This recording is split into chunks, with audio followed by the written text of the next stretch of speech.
Well, again, good morning to all of you. The title of today's lesson is Me versus COVID-19, a film project, filming a documentary. This is the third in a series of lessons that has as a purpose to help you out with your short film project that you're working on.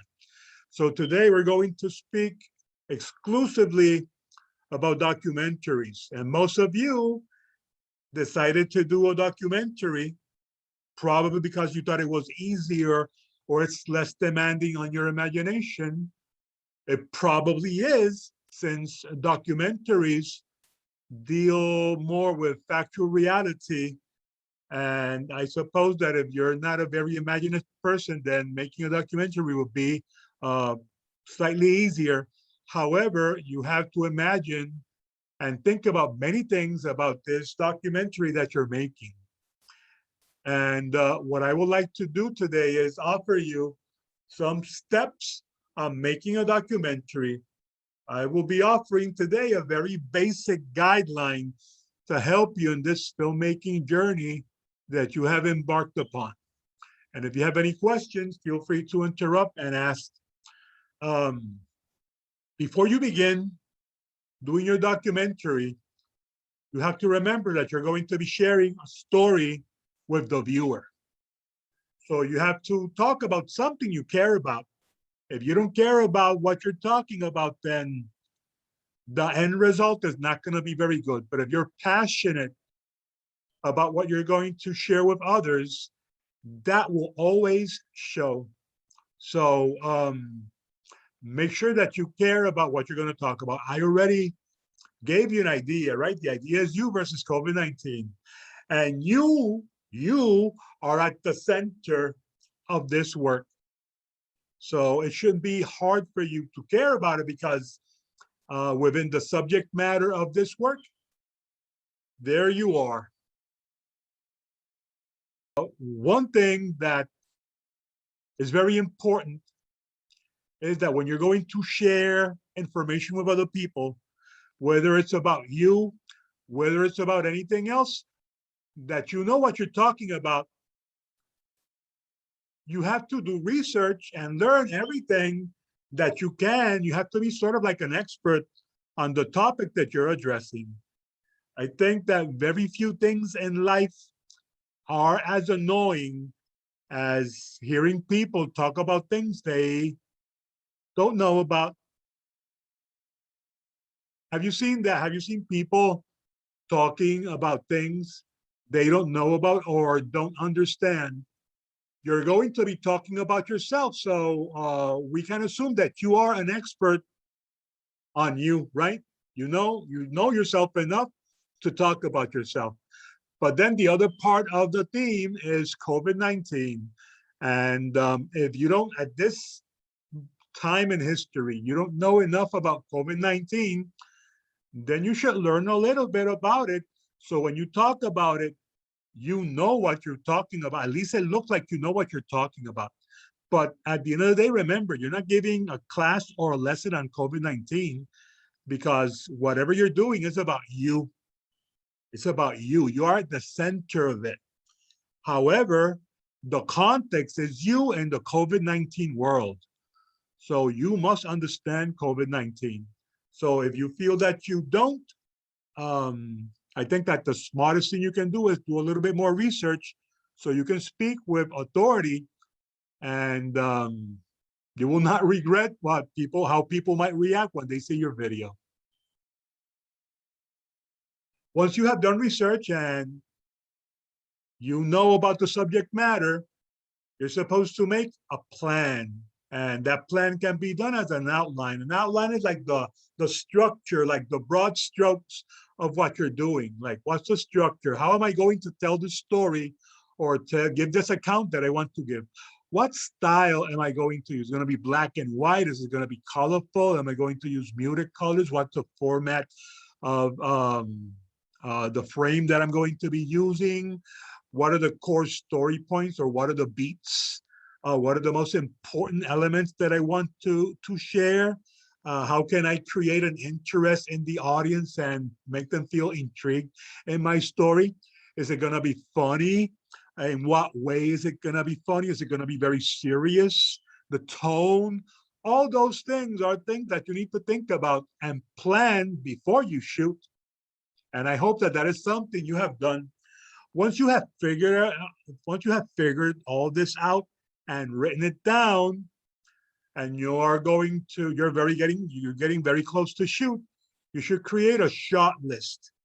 And a shot list, you can look at it like a grocery list, or even a list that you see of ingredients in a recipe.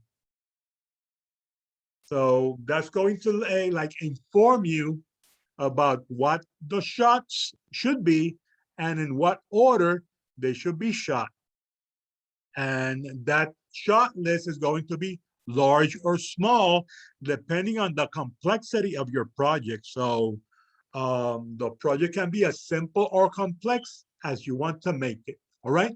Any questions so far, guys? Have you done all these things? How long is it supposed to be? Like 3 minutes, 5 minutes, How 10 long minutes? what? The El video documentary. como Your video. We already said that your video is supposed to be between 3 minutes and 5 minutes. However, um, you can do a video that is 3 minutes long and be more complex than someone else that did 5 minutes, if you understand what I'm saying. So the complexity Right. or Yeah. simplicity of it has nothing to do with how long it is. Okay? You can have a very large meal and it can be a simple sandwich, or you can have a smaller meal and it can be a soup. Which one has more ingredients? The soup. The soup by far, right? And a bowl of soup can be small as opposed to like a hero sandwich, right? A foot long. So length has nothing to do with complexity. They are two different things. Okay, something that most of the time occurs in a documentary is interviews. There are documentaries that have interviews. There are documentaries that do not have interviews. Remember that if you're planning on making interviews, if that is your plan, your documentary cannot be only interviews. Keep that in mind. You can have a few and they can be very short because it adds information, right, to what you're doing, if you're planning on doing interviews. But just don't make a long interview and call that a documentary, because it is not how it works. That would not be a documentary. Is that clear, guys? Yes. Okay, Yeah. and since you're not gonna make a long video, if you're going to be, if you're gonna do a documentary, don't get a bunch of people. Get very few people that really add value to what you're doing. If you're just gonna have people like rambling, talking again about things they don't know about, that's not something you want in your video. So if you're doing interviews, that's fine, but be careful, be very careful. When you start shooting, keep in mind that you need to have good exposition, good exposure, and that you need to have good composition too. How many of you are using a phone, a camera and a telephone? Hey, me. I'm using a phone. Okay, Phone. I want you to keep something in mind.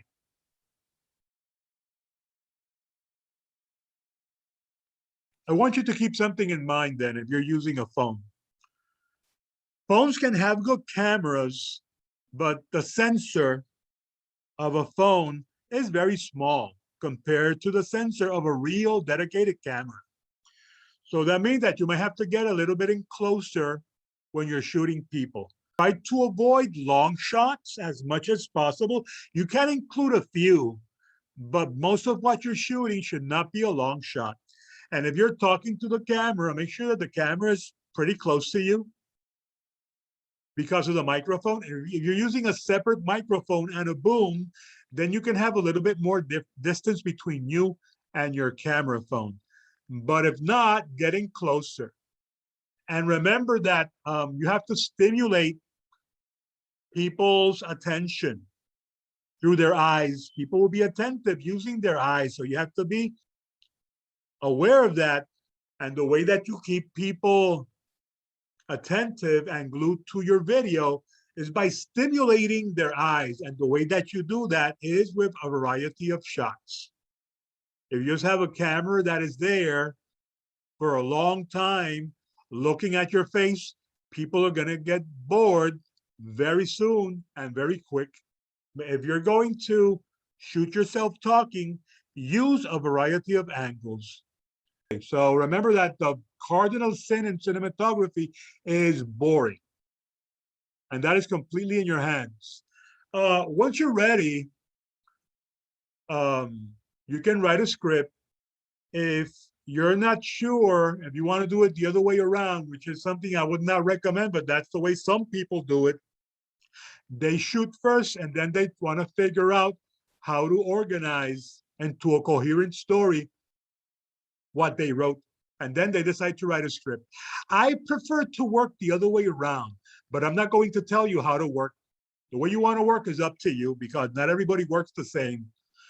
I prefer to have a script first, shoot the footage, and then make adjustments. But other people, they just shoot whatever, and then they write a script and they base their script on what they have. So any way you want to work is up to you. But at the end of the day, you need to have script, okay, to help you. That's your main tool, your script. Once you have shot everything and you have written down everything, you begin the process of editing, which is one of my favorite things in cinematography. It's editing. It's like putting a puzzle together. That's where you get to choose the footage, in what order, for how long, if it's going to be in slow motion, if you're going to fast forward it, if you're going to deal with color grading, you know, all those things. Remember that the art of editing is to create a roller coaster ride of emotions. So set up your footage in a way that provokes the emotion that you want to provoke in your viewer. Okay, you can make it as emotional, as dynamic, or as slow-paced as you want to. It depends on what you want to do, okay? So editing is a big chunk of what is going to give your project its final form. And very important to check the legal and copyright issues. You might be using music. Make sure that your music is, you can use it without getting in trouble or getting a strike or anything like that. Look at the licenses of wherever you're taking your music. If it's attribution only, make sure to give credit to the composer at the end of the credits. You need to have rolling credits at the end. Okay, they don't have to be rolling. They can be rolling if you want to, but you need to have credits at the end. Okay, it's very important that you get to do that for a short while. Make sure that your video, not half of it is not the credits. Okay, so make sure that you have cleared all that copyright stuff before you start using the assets and the resources that I have shown you and I have pushed you in a certain direction, okay? And then, of course, once you do your work, you're gonna share it. I don't know if you have a YouTube channel, you might want to share it there. But make sure that at the end of the day, you share it with me. And I told you that the way that you're going to share your work with me is with Google Drive. And I told you to practice sending stuff through Google Drive, not to leave it for the last moment because we have a due date. I don't want people telling me on the due date that you don't know how to use it because I told you weeks ago that you were supposed to know how to use it. So if you send it late, I will take points away this time because we have to learn to observe deadlines. That's very important in life. And again, I'm sharing more resources with you, more information on how to make a documentary for your viewing pleasure and inspiration. There are 3 links here with videos and resources that you can use on making documentaries that I think are very good. So it's in your benefit to check them out, guys.